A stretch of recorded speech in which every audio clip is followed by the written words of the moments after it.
Alhamdulillah, alhamdulillahilladzi hadana lil imani wal islam wa khassana bi syari'ati sayyidina Muhammadin khairil anam wa as'aluhu salamata minan niqami wal wafata 'alal iman. Asyhadu an la ilaha illallahul mun'imul mannan wa asyhadu anna Muhammadan 'abduhu wa rasuluh al-mab'utsu bi khairil adyan.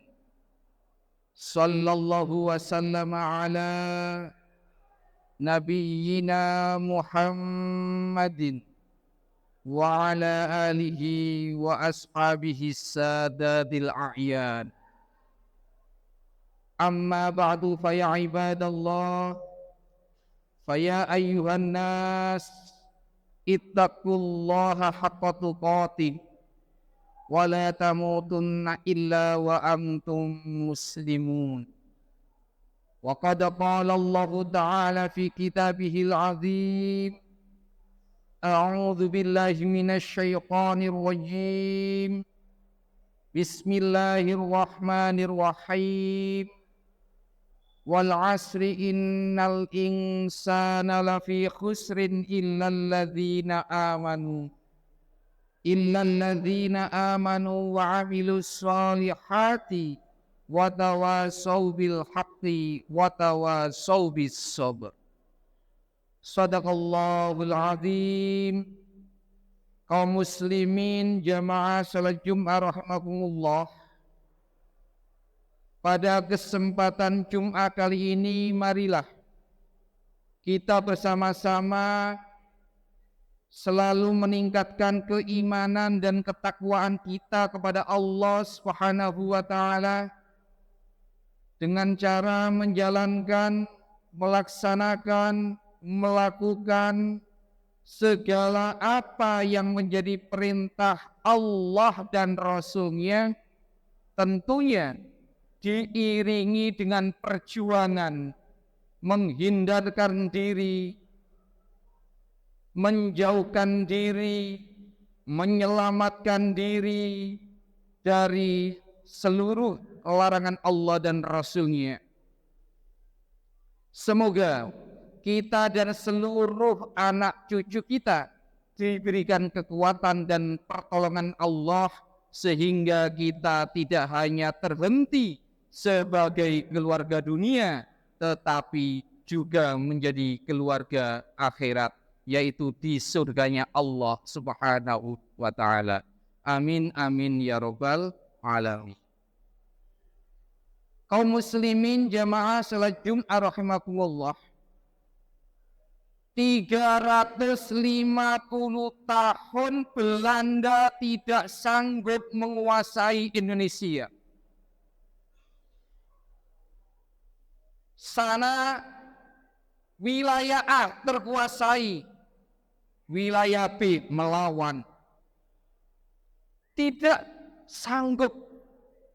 Artinya apa?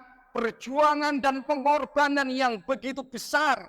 Mulai dari biaya secara ekonomi, secara kejiwaan banyak mereka yang stres.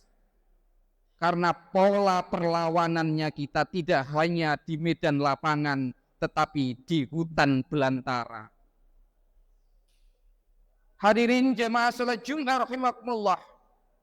Belanda tidak cukup hanya dengan senjata. Karena semakin Indonesia Nusantara diserang, maka semakin kuat rakyat Indonesia melawan. Semakin kuat mereka menjajah, semakin kuat keimanan orang Islam untuk merapatkan barisan. Bahkan dia siap untuk tersungkur di tanah sebagai syahid di hadapan Allah Subhanahu wa ta'ala. Maka ada inisiasi dari Belanda mendatangkan sosiolog yang bernama Snogrogronje. Dihadirkan di Indonesia, meneliti kenapa Nusantara begitu susah untuk ditaklukkan. Yang sana takluk, yang lain bangkit, dan seterusnya. Maka hasil penelitian seorang sosiolog yang bernama Snogrogronye menghasilkan, selama pemuda-pemuda di Nusantara masih dekat dengan Al-Quran, masih dekat dengan para ulama, masih rajin masuk masjid, jangan berharap kita Belanda mampu menguasai mereka. Maka karena Snogrogronye ini orang yang sangat cerdas, maka langkah yang diambil, jangan merusak Islam dari luar. Dia memberikan masukan kepada para penguasa Belanda, rusak dari dalam. Caranya, saya Snogrogronye akan menghafalkan Al-Quran dan saya akan menyusup ke dalam mereka dengan baju Islami dan akan aku porak-porandakan dengan fitnah dan latar belakang permainan tafsir Al-Quran yang dia pelintir. Bayangkan seorang non-muslim kalau dia punya keinginan menghafal Al-Quran. Snogrogronye orang Belanda hafal 30 juz. Non-muslim, tujuannya ingin menghancurkan Islam, dia bisa hafal 30 juz dan diizinkan Allah. Maka dia berjuang merusak dari dalam. Ini hebatnya. Sampai kapanpun Islam tidak bisa dirusak dari luar. Semakin kuat. Karena mati, syahid. Syahid, surga. Tidak ada pilihan lain. Maka Allah menegaskan dalam surat ke-31. Surat Luqman. Ayat 12 sampai 19. Yang membuat kenapa Bung Karno sampai mengatakan, beri aku 10 pemuda, pasti aku akan guncang dunia. Cukup 10 pemuda. Maka ini yang dilakukan Rasulullah ketika berjuang di Mekah. Mengumpulkan para pemuda. Bukan kelompok orang tua, pemuda. Sehingga Islam bisa sampai ke Menanggal. Itu karena komunitas kecil yang dibentuk Rasulullah di rumah namanya Darul Arqam. Para pemuda, Haris bin Nu'man, Sayyidina Ali, termasuk sekretaris pencatat Al-Quran saat itu, setiap turun wahyu. Dalam surat 31, surat Luqman, ayat 12 sampai 19. Kalau ingin punya anak, ingin menjadi anak yang tangguh seperti anak zaman Rasulullah, seperti anak yang didambakan Pak Soekarno, ada 8. Coba kita cek di diri kita ada enggak 8 ini. Yang pertama, menjadi orang yang bersyukur. Kalau kita dalam diri kita ada rasa syukur, maka kita sudah masuk ciri pertama. La in syakartum la'azidannakum wa la in kafartum inna 'adzabi lasyadid. Kalau kalian bersyukur, aku akan tambah nikmatmu. Tapi jika kau tidak bersyukur, engkau ingkar, maka apa kata Allah dalam Al-Quran? Akan aku cabut nikmat itu. Kita, kalian yang kelas 10, masuk belum genap 1 tahun. Yang kelas 11 sudah hampir 2 tahun, 1,5 tahun, dan lain-lain. Ketika kita tidak mensyukuri masuk SMA Negeri 15, mengikuti tata tertib yang ada, maka akan dicabut oleh Allah nikmat itu dengan cara dikeluarkan dari SMA Negeri 15. Siapa yang mengeluarkan? Allah. Dengan cara kemanusiaan. Ada hukum namanya hukum sunnatullah. Kalau kau tidak ingin terbakar, jangan dekat-dekat api. Kalau kau tidak ingin basah, jangan dekat-dekat air. Kalau kau tidak ingin masuk angin, kedinginan, jangan menuju ke pusat angin. Kalau kau ingin menjadi orang yang bisa lulus dengan SMA 15 dengan baik, maka pelajari apa yang menjadi larangan-larangan SMA Negeri 15, apa yang menjadi perintah-perintah yang ada di SMA Negeri 15. Kalau kalian ingin menjadi orang Islam yang baik, kenali apa yang menjadi perintah-perintah Allah dan apa yang menjadi larangan-larangan Allah. Ketika kita melanggar, berarti tidak bersyukur. Sederhana. Mari kita cek, sudahkah kita menjadi orang yang bersyukur? Indikatornya gampang.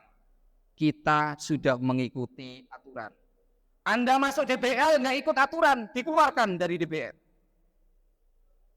Ada aturan di dalamnya. Yang kedua, yaitu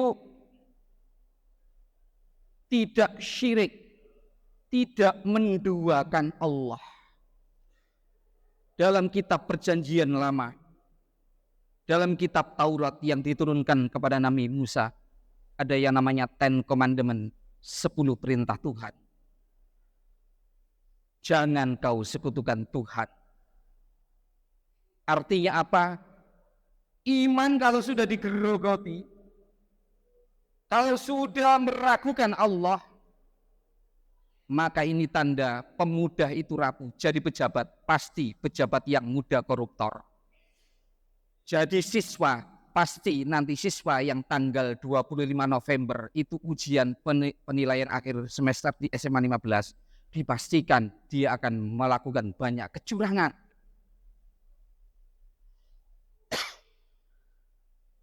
(25 November sampai tanggal 4 Desember itu adalah hari sakaratul maut, penilaian akhir semester. Uji keimanan di situ besar sekali. Berapa yang tidak kuat? Berapa yang sudah beli jam tangan yang bisa menjadi fasilitas untuk saling mencontek? Berapa yang sudah siap dengan HP harga jutaan yang luar biasa? Itu gara-gara satu, keimanannya tidak mapan. Sehingga kehidupannya pasti tidak akan nampak. Ketiga, yaitu birrul walidain. Kalau kita sudah syukur, iman oke, tapi sama orang tua lupa. B.J. Habibie mengatakan, setelah istrinya meninggal, andai kata dulu saya paham, tentu saya akan menguatkan ajaran Islam ke anak saya. Karena anak saya kerjanya di luar negeri. Saya sendirian. Ketika aku telepon aku butuh, mohon maaf papa, saya sedang sibuk dengan pekerjaan. Anak selanjutnya ditelepon, mohon maaf papa, saya sedang sibuk, ada pekerjaan yang bisa saya tinggal. Dari B.J. Habibie hanya dilayani oleh seorang pembantu. Di mana anaknya? Makanya kata Rasulullah, orang yang paling bahagia adalah orang yang satu, rumahnya dekat dengan masjid. 2, rumahnya dekat dengan orang tua. 3, rumahnya dekat dengan pekerjaan. Makanya dalam sholat duha, Allahumma ya Allah ingkana, jika rezeki saya ya Allah ba'idan jauh, faqarribhu, mohon dekatkan ya Allah. Maka rajin-rajinlah sholat duha supaya rezeki kita tidak terlalu jauh dari orang tua. Siapa yang bisa mengatur? Allah. Dan dekat-dekatlah pada Maha Kuasa, Allah yang Maha Kuasa atas segala. Tidak sedikit kalian semuanya sukses, tapi orang tuamu pegang tongkat, kena stroke, cuci darah. Kalian tidak bisa hadir. Hadirmu saat dia sudah berkain kafan, menyesalmu tidak bisa akan tertebus dengan apapun. Kemudian selanjutnya, keempat, yaitu kita harus selalu mengikuti kebenaran. Birrul walidain, Tetapi ketika diajak kepada ketidakjujuran, kali kom dalam hal ketidakbenaran, maka siap-siap kita tidak akan pernah jadi pemuda yang tangguh. Artinya pribadi kita bisa dibeli. Jadi pejabat yang dibeli. Itu berapa itu ada kasus itu hakim Surabaya. Berapa triliun dia beli? Penjara. Hadis jelas, inna sidqa yahdi ilal birri wa innal birra yahdi ilal jannati. Sungguh kejujuran itu akan mengarahkan orang akan menjadi baik, dan kebaikan itu akan mengarahkan kepada kehidupan serasa surga. Sebaliknya, sungguh ketidakjujuran itu akan mengarahkan kepada kehidupan yang tidak baik, dan ketidakbaikan itu akan mengarahkan kepada kehidupan neraka. Sehingga neraka nggak usah nunggu kematian. Dosa-dosa besar itu dibalas oleh Allah sebelum kita mati. Makanya HIV/AIDS itu adalah pemberian bagi mereka-mereka yang diberikan oleh Allah, diicipi rasanya siksa akhirat sebelum merasakan akhirat sesungguhnya. Selanjutnya yang kelima, kalau ingin jadi pemuda yang tangguh, sholatnya harus terjaga. Ini yang pesan siapa? Luqman kepada anaknya, dan diabadikan oleh Allah. Kalau ada yang berani meninggalkan sholat, ini ada yang kelas 11 kemarin KTS. Kalau you kemarin KTS hanya just fun, kemudian berani meninggalkan sholat, artinya Anda tidak tahu diri. Badanmu yang hari ini kau untuk bisa duduk, badannya siapa? Nafasmu yang kau tarik dan udara siapa yang kau taruh itu? Semua milik Allah. Sehingga bunyinya, innalillahi, sungguh badan saya, mata saya, rambut saya, darah saya yang mengalir, yang tidak bisa saya kendalikan, itu milik Allah. Wa inna ilaihi rojiun, dan pasti akan ditarik oleh Allah, dan di situ akan dimintai pertanggungjawaban. Dan dalam surat Yasin dijelaskan, ketika kita di akhirat, yang dimintai pertanggungjawaban kita bukan mulut yang menjawab, tetapi yang menjawab tangan dan kaki. Kok bisa? Itulah alamnya, bukan alam kemanusiaan. Tangan dan kakinya yang bicara. Wa tukallimu aydihim. Hati-hati. Jangan sekali-kali meninggalkan sholat. Kalau kalian tidak sholat, jangan bisa berdiri, duduk. Dengan duduk tidak bisa berbaring. Berbaring tidak bisa ketik. Hanya main mata. Kalau sudah bermain mata tidak bisa, hati menggambarkan. Kalau benar-benar sudah tidak bisa dengan hati, berarti menunjukkan sudah innalillahi, mandikan kain kafan, antarkan ke kuburan. Biar nanti rame-rame digibeng oleh malaikat mungkar nakir. Kemudian yang keenam, sabar. Tidak sedikit hari ini pemuda-pemuda yang sudah jadi direktur, punya pesawat jet. Wow, luar biasa. Tetapi hancur karena ketidaksabaran. Tidak sabar untuk berhubungan dengan wanita lain.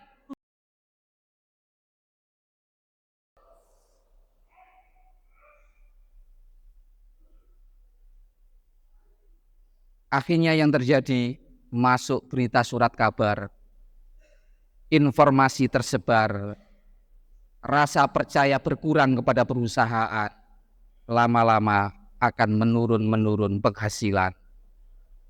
Orangnya lama-lama stroke.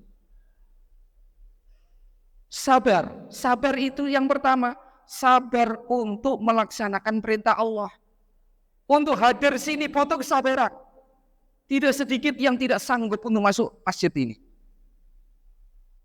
Perang batin, masuk masjid itu perang batin. Ada yang berhasil tanpa diperintah oleh orang lain. Ada yang berhasil memerintahkan dirinya sendiri, tapi kemudian terhenti di teras. Ada yang berhasil hanya di pintu kelas. Dipanggil temannya, ngapain lu? Sok suci lu, gaya biasa gak ngono wae kok. Butuh kesabaran tingkat tinggi untuk melaksanakan perintah Allah. Kemudian yang kedua, sabar menjauhkan diri dari maksiat. Bahkan dalam hadis Nabi itu ada 7 golongan yang kelak akan mendapatkan payung Allah, perlindungan Allah dikala nanti di padang mahsyar.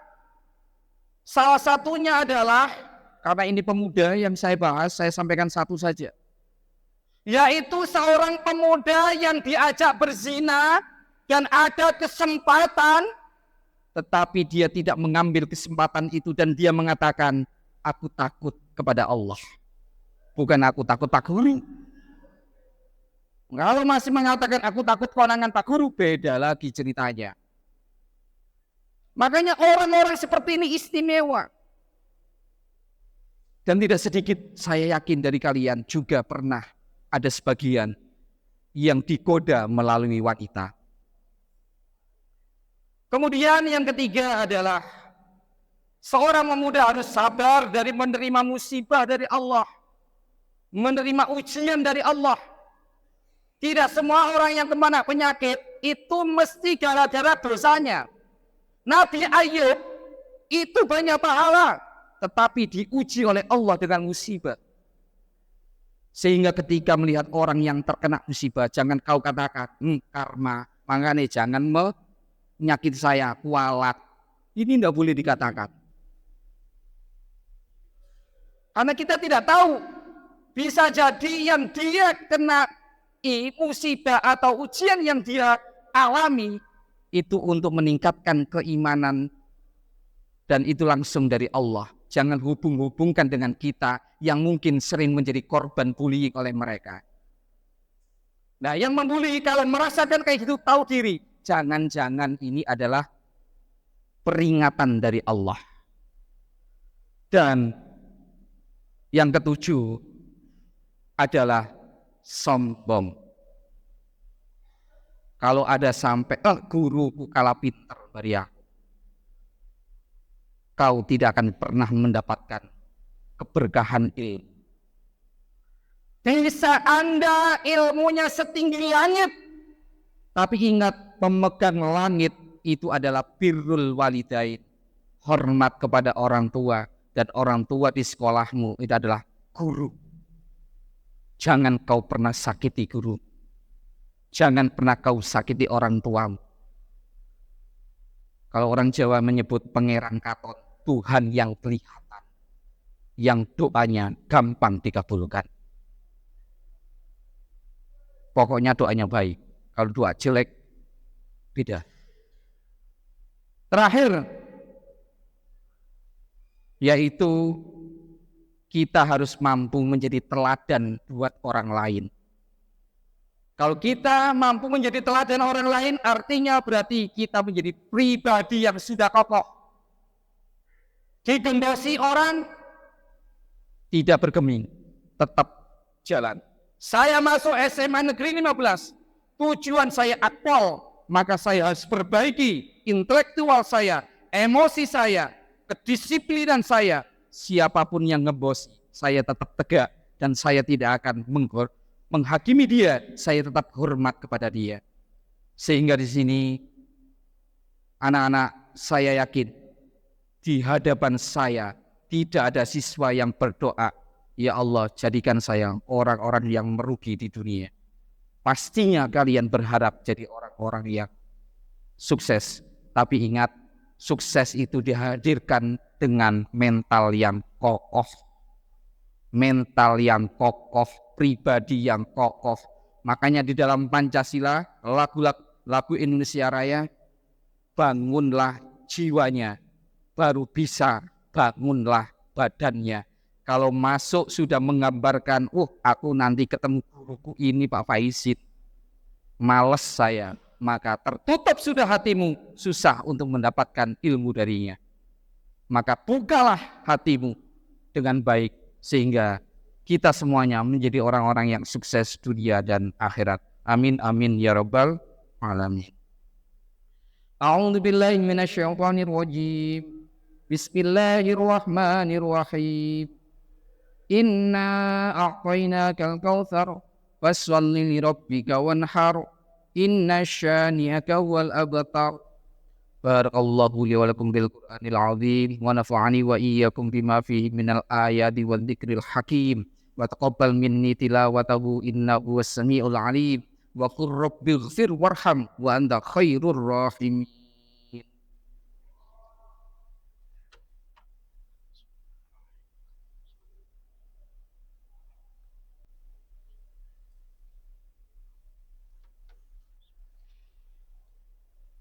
Alhamdulillah. Alhamdulillahilladzi lahul mulku wa lahul hamdu yuhyi wa yumiit wa huwa ala kulli syai'in qadir. Asyhadu an la ilaha illallah wahdahu la syarika lah. Lahul mulku wa ilaihil masir. Wa asyhadu anna Muhammadan abduhu wa rasuluhu al-mab'uts bis-sirajil munir. Amma ba'du fa ya ibadallah fa ya ayyuhan nas ittaqullaha haqqa tuqatih wa la tamutunna illa wa antum muslimun. Wa qad qala Allah ta'ala fi kitabihil azim. A'udzu billahi minasy syaithanir rajim. Bismillahirrahmanirrahim. Qul huwallahu ahad, Allahus samad. Lam yalid wa lam yulad wa lam yakul lahu kufuwan ahad. Allahumma shalli wa sallim ala nabiyyina Muhammad walhamdulillahi rabbil alamin.